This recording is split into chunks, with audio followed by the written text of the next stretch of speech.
Le soleil brillait intensément au-dessus, projetant ses rayons dorés au-dessus de l'horizon infini de la planète robot.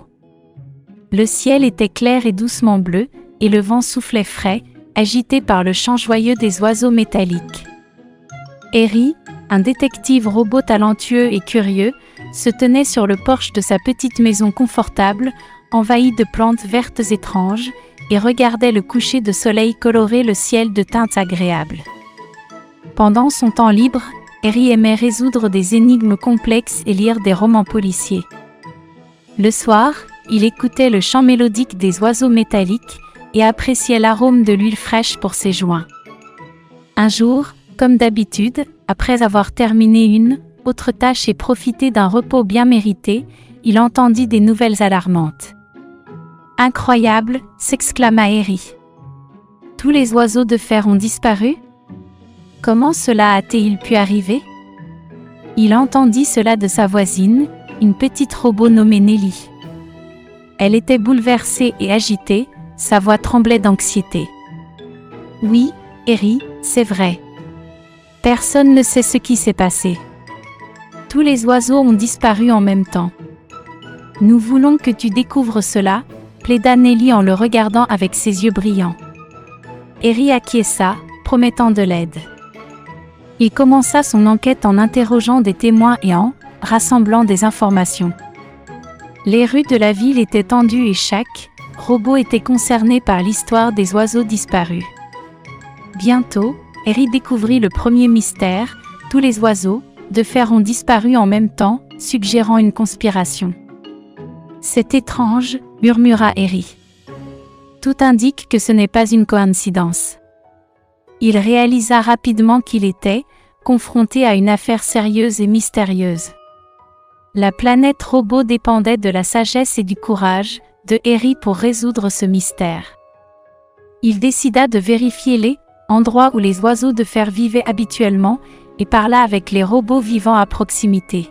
« Je m'en souviens comme si c'était hier », dit un robot âgé, sage et grisonnant. « Tous les oiseaux ont pris leur envol, et tout à coup, ils ont simplement disparu, comme s'ils s'étaient dissous dans l'air. » Les robots qu'il interrogeait étaient divers, bienveillants et altruistes, humoristiques et sérieux. Ils créaient un contraste dans leur comportement et leur caractère, rendant l'enquête encore plus excitante et complexe. Mais Eri était confiant, il pouvait gérer cette tâche, en s'appuyant sur son amour pour les énigmes logiques et son observation. Bientôt, après avoir soigneusement analysé toutes les données recueillies, il remarqua un schéma inhabituel. Cette découverte fut la première étape pour résoudre le mystère des oiseaux de fer disparus. Mais il restait encore beaucoup à apprendre et à faire avant qu'il ne puisse ramener les oiseaux à leur place légitime et redonner de la joie à la planète robot. Le lendemain matin, le soleil venait juste de surgir au-dessus de l'horizon, répandant des rayons lumineux à travers la planète robot. Le ciel était si clair et bleu qu'il semblait qu'on pouvait se perdre dans ses profondeurs abyssales. À ce moment-là, Eri découvrit d'étranges traces ressemblant à des plumes métalliques et des fragments brûlés. Il les examina attentivement, pensant que cela pourrait être une preuve, pointant vers la cause de la disparition des oiseaux. « Qu'est-ce que cela peut être ?» se demanda Eri, plongé dans ses pensées. Alors que Eri était plongé dans ses pensées, un mystérieux agent robot apparut soudainement à côté de lui. Il était vêtu d'un costume noir, et ses yeux brillaient d'une lumière astucieuse. Au lieu d'une salutation, il se mit immédiatement au travail. « Bonjour, Eri. Je suis l'agent X, et je sais que tu cherches les oiseaux de fer disparus. J'ai des informations qui peuvent t'aider. » Au début, Eri était sur ses gardes, mais il comprit bientôt que l'agent X pouvait effectivement l'aider dans l'enquête. Leur collaboration devint une union de différents personnages, et le contraste entre eux rendit leur équipe encore plus forte et plus axée sur l'objectif. L'agent X a partagé des informations selon lesquelles la disparition des oiseaux de fer semblait être liée à un ennemi dangereux de la planète robot. Conscient de la gravité de la situation, Eri et l'agent X ont reçu le soutien d'autres robots et ont commencé à développer un plan pour rechercher et sauver les oiseaux disparus. Alors qu'ils avançaient dans leur enquête, Eri et l'agent X ont fait face à divers défis et situations dangereuses. Dans une colonie, ils ont rencontré un bibliothécaire robot qui leur a indiqué un livre ancien contenant des informations sur les propriétés secrètes des oiseaux de fer.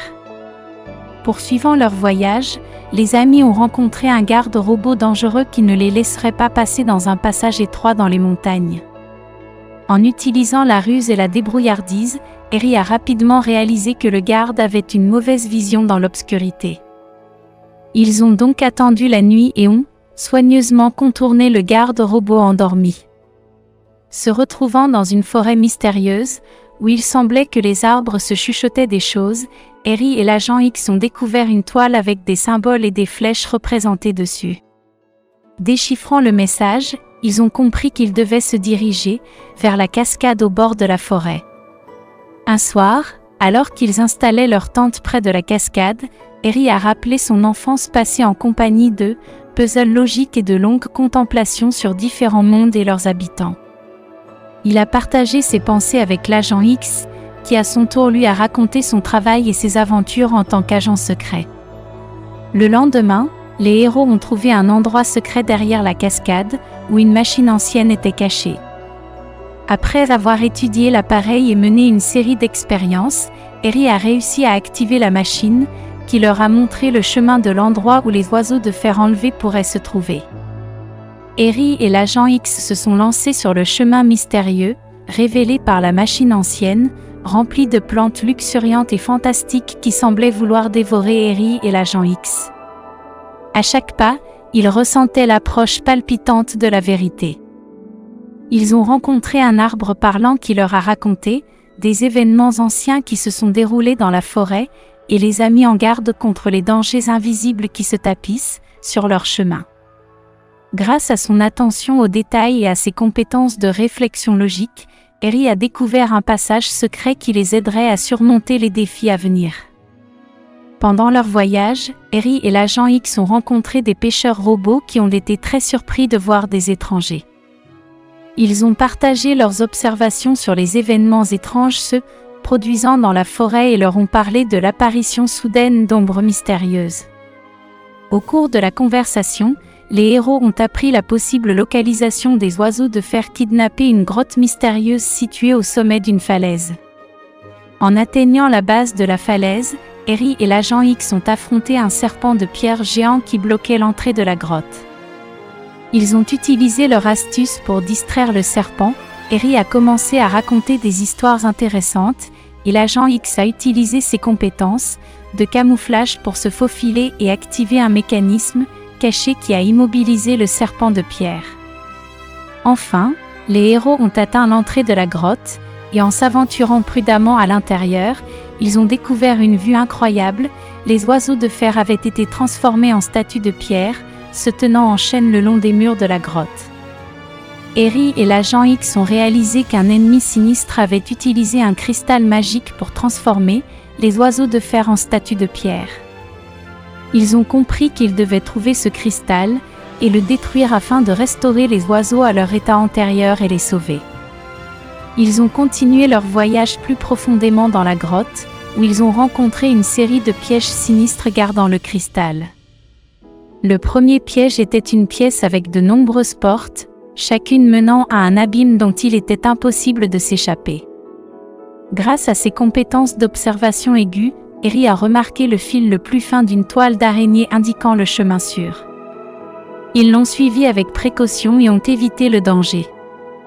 En surmontant le premier piège, les héros ont fait face au second, un gardien de pierre massif qui bloquait leur chemin vers le cristal.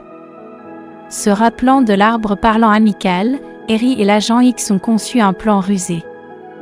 Eri a commencé à raconter au gardien de pierre des histoires de voyages lointains, tandis que l'agent X montait silencieusement sur un gros rocher et faisait tomber un grand arbre sec sur la tête du gardien de pierre.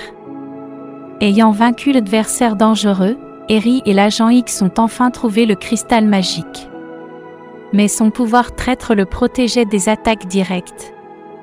les héros ont décidé de concevoir un plan rusé pour détruire le cristal et sauver les oiseaux de fer. Ils ont combiné leurs compétences et leurs connaissances pour créer un dispositif spécial qui pourrait utiliser la puissance de l'environnement et la force de la nature contre le cristal lui-même. Cela marque la fin de la première partie de l'histoire de la disparition des oiseaux de fer. La suite de l'histoire sera révélée dans la prochaine partie.